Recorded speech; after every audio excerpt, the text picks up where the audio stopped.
Hey everyone, Tim Gresh here with a gear review on the new Generation 2 Time Scylon.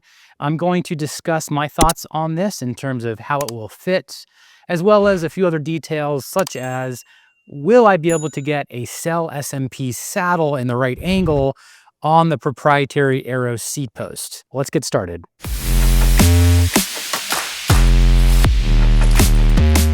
Now, first off, one of the things about Time is that when you get to see one of these frames in person, it's very impressive. It's a lot different than any other carbon frame out there. The overall quality is just so good.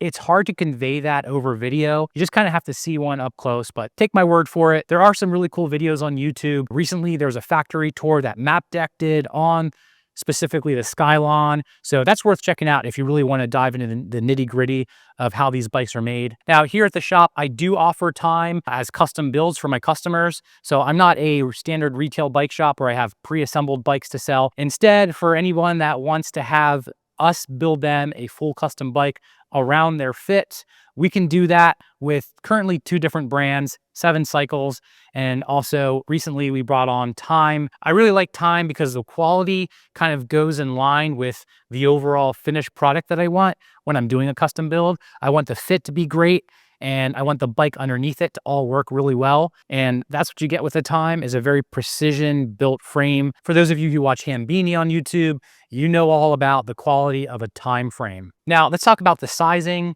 This sizes up pretty much identical to the Trek Madone. Now, the Trek Madone is a very popular Aero road bike, and that's what this is, an aerodynamic road bike. So this is designed for anyone that wants to go fast, strictly on the road, and have kind of a lower position on the cockpit. This comes in 6 different sizes, so does a Trek Madone. The sizing on the Time is slightly different in that their extra small is the equivalent to a Trek extra small. So for example, I typically ride a size 54 centimeter frame, which would be about a medium in a Trek Madone, whereas in Time, it would be actually a small size frame, which is actually the size I have right here. Now, this frame is the Brilliant Purple, which is quite brilliant, very eye-catching. They also do this in a red, a pearl white, and a nude, which is essentially bare carbon with a gloss over top. Now, moving on to the cockpit, we have a standard 1.125" steer tube. And with this, we can do 2 configurations for the cockpit. First, we can do an integrated cockpit,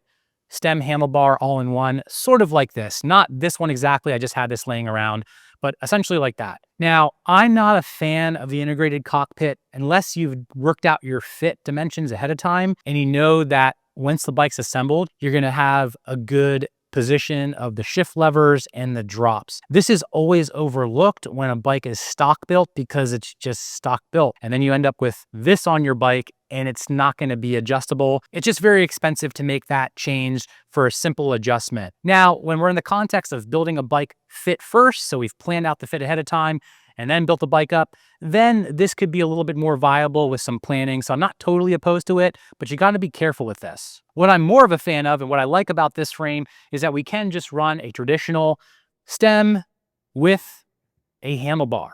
So the benefit to that, we're going to have the ability to run the cockpit a little bit higher if needed. Also, we can take the stem and flip it for rise and get a little bit more height out of the bars there if we need it. Now, there are cases where we have individuals with, say, for example, very long legs and a short torso. So their seat is way up here, but their bars are way down here. And we need to get those bars a little bit higher, even on an aerodynamic road bike. So another reason why I like just a standard stem and having that ability to use that if needed, again, if we've mapped out that fit ahead of time and know that that's the right thing to do. The other thing too is that if you have a specific handlebar that you like to use, such as the coefficient road race bars, you can run something like that when you have a 2-piece cockpit.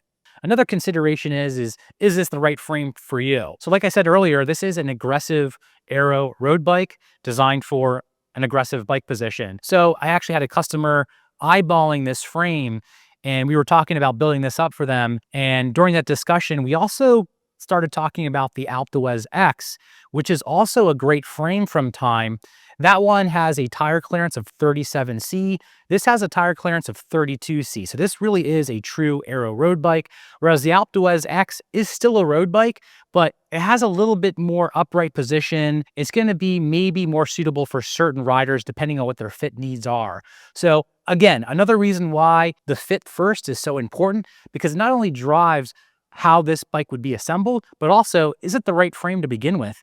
Are you going to fit on a Scylon, or should you go with an Alpe d'Huez X? Which one's best? Now, last up, this might seem like a very small detail, but it's very important to me as a fitter, and that is the seat post. Now, this is not going to be something I'm too worried about on an Alpe d'Huez X because it uses a standard round seat post, so I can put any seat post in there that I want. But as is the case for aerodynamic road bikes, there's always an aerodynamic seat post that is proprietary, which means that you are then married to the clamping mechanism on top.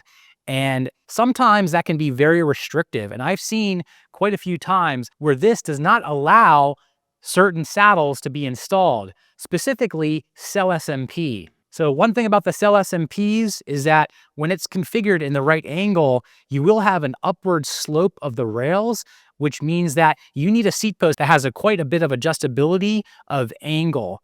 And if it doesn't, you can't use an SMP. And if you know me, you know I love SMP, and any bike that I sell here at the studio needs to work with an SMP. So I have the Scylon on my fitting platform with some wheels, and we're gonna see if we can get this saddle in the right angle. So this is a Selle SMP Dynamic. It is, I would say, probably the most demanding of the Selle SMPs in the sense that it has quite a range of angles that you can configure it. So in some cases, I can only get the saddle in about this angle, and I can't get the nose any higher than this. That's a big problem because this is too much nose down. The rider is going to fall forward, and you will not be able to use an SMP. Even though this is a more demanding SMP, really any of the other models over here aren't going to work either. What I want out of this saddle is to be able to get at least about 1 degree nose down. That's what I need. So I'm going to go ahead and raise this up, and let's see. Boom, pretty much right there. That's 1 degree nose down. As you can see, the rails are tapering upwards, and this is where the clamping mechanism doesn't always have the ability to rotate back this far. A lot of times seat posts are designed assuming you have a saddle with rails that just go straight across and not in this angle. So Selle SMPs have a very specific requirement on seat post, and this passes the test. So as you can see, it does work with Selle SMP, so that is very good. I'm very happy with that. Hope you found this video helpful. Please like and subscribe to the channel. Give me a shout if you're interested in building a custom bike here at Gresh Fit. Thanks for watching and enjoy every ride.